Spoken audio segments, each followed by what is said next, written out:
They're in a half-time, listen to all this. They go out after half-time and a player is not there and they're looking over their shoulder. Well, I'm not supposed to be here. And this is what's wrong with the system. You play off instinct, you go in your position, you win your ball. And it was a massive, massive score in the overall context. Yeah. It was a game changer because they went from 7 points to 10 points and it never looked like they were going to pull it back. It's an extraordinary piece to see, isn't it? It is, and it's probably a frustration for the players tonight, maybe in a lot of ways, and they say, we want to express ourselves. Like I was at their All-Ireland under-21 successes where Colm Galvin was flying around the pitch, you know, Tony Kelly, you know, they looked like absolute gods. And next thing they come out and there's a slight malfunction in the whole thing and there's a brain freeze. And at this level, a brain freeze means a goal and a 10-point deficit straight after half-time, you know, and it wasn't great to see now. Right. Let's get back to the positive side of Galway. And there were several elements you liked, their structure, their work rate. There were several elements to what impressed you. But yeah, well, look, the goings on during the week obviously put a fire in the belly of Galway, and they wanted to make it a statement early. It's this early on in the game. Cian Dillon's playmaker for Clare. Look, bottled up, tackling really, really strong and physical. Get Clare in the corner. But then before Galway might have had a shot, but no, across the pitch to Cohen, who had started the game midfield, turned inside off his left and over the bar. Fantastic score, showing that bit of fire and passion, you know, that's needed. Coney again, you know, work rate sometimes can be questions with him, not today. Comes in again, Cian Dillon, he can't get the ball in his hand, he's not going to be a platform. When you turn the ball over again, is there a goal on? No. Look back outside again. Mannion has the composure to pop the ball over the bar. And then, of course, you've Shane O'Donnell. He's the danger man, really, for Clare inside. You'd always say his pace, but he was stood up today, you know, and it's kind of a look forward, I think, Des, to the All-Ireland semi-final against Tipperary when Seamus Cannon will be in that position. But look where Joe Canning is today. You know, all the hurt and pain, make sure he comes back another 40, 50 yards to help his defence. Ball is eventually turned over. The crowd go absolutely crazy around the stands and turrets. And then finally, there's the structure and communication. We've seen teams make a complete mess of the sweeper. Galway wouldn't be known for their sweeper nowadays, you know. But Shane O'Donnell is going to run into the space. Aidan Hart knows he's going there, but he doesn't try to get in front of him. He leaves Hanbury deal with the situation. You know, he knows his role. He's very clear. And in fairness to Michael O'Donoghue, he had his homework done. Aidan Hart waited for the ball to come out. When he was sure he could get it, he turned. And that was the trend against the wind especially. Yeah. You know, Galway were able to mop up the ball, cool and calm and composed, which is a great sign for the defence going in the next dinner. Yeah, and the work rate is the big thing for me, you know. It sets down the marker. It said, from the minute go, Galway were... Yeah. Every other forward might have took that and taken it in their hand. Pat O'Connor could have closed them and stopped the shot. Joe, flick, bang, back of the net. Right. Just brilliant. And two were magnificent all day through. They were. Now, you mentioned earlier the fire in the belly, because lots has been made, obviously, of Gerlach Nan's criticism of Galway, etc. But after the game, Joe Canning gave his views on it, and they were quite strong. Let's hear what he had to say afterwards.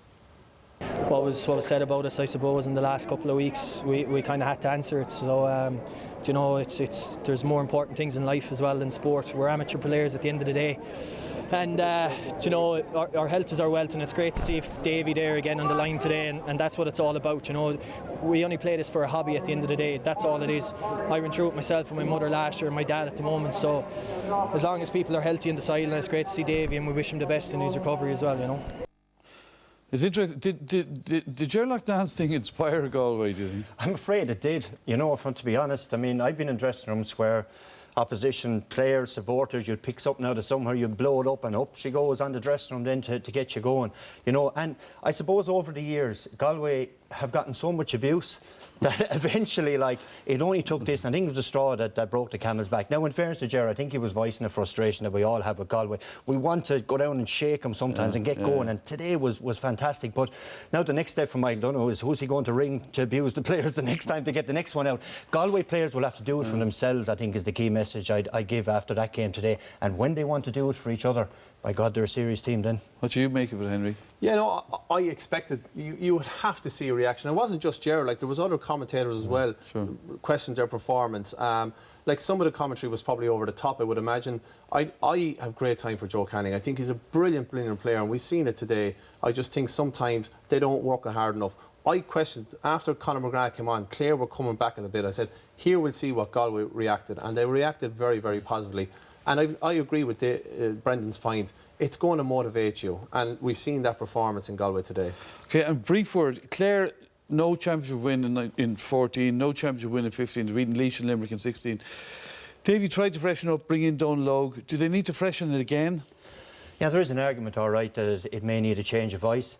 But you're talking about a man this evening who was in hospital a couple of days ago, you know, and came out today, and I think he nearly gave the linesman, put the linesman in hospital as well with the passion he showed. You know, not many fellas will go out and do that. I think if Davy feels he has no more to give, well, that's fine. It should be his decision. But the final thing I'll say on Davy is that if he does go again next year, he will have to change the way they play.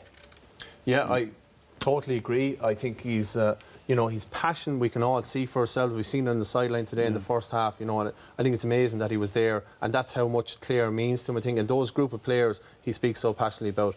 But I am like Brendan. I think, and speaking to some people in Clare as well, you know, they have the talented individuals.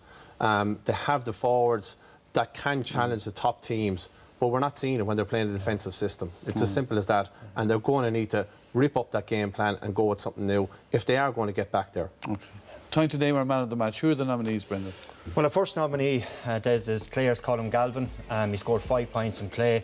He really kept Clare in the game in that first half, you know, against the wind. Second is Galway's David Burke. Real powerhouse around the middle of the field, you know, that's what you need from your leaders in there. And last is Daithí Burke. Questions over Galway defence after last year in Croke Park. He's a rock inside there in that defence. Great performance today. Okay. Who did you go for in the end, Henry? Well, we did go for one of the Burks, Des, I can tell you that, but we went for Daithí Burke. I think he was, as Brendan said, he was a rock there full back. He just led the defence so strong, and he's been brilliant performer. In the Leinster final last a few weeks ago against Kilkenny, he was massive again, and I think he's been really, and that's what Galway need. They need that spine of their defence very, very strong, and he's definitely the man for them at the moment. All right, good to see a defender get it. I always would like to see them win today. Well done, Daithí. Here's what he had to say to Clare afterwards.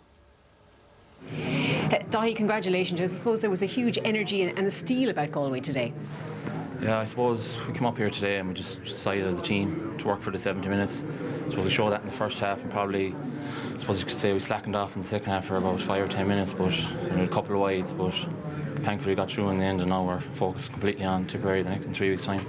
How important was it for the players to deliver this performance? Because you'd come in here under a lot of criticism, your character was questioned. I suppose, yeah, and that was probably a bit hurtful as a team. Like the last 3 weeks we've got a lot of criticism.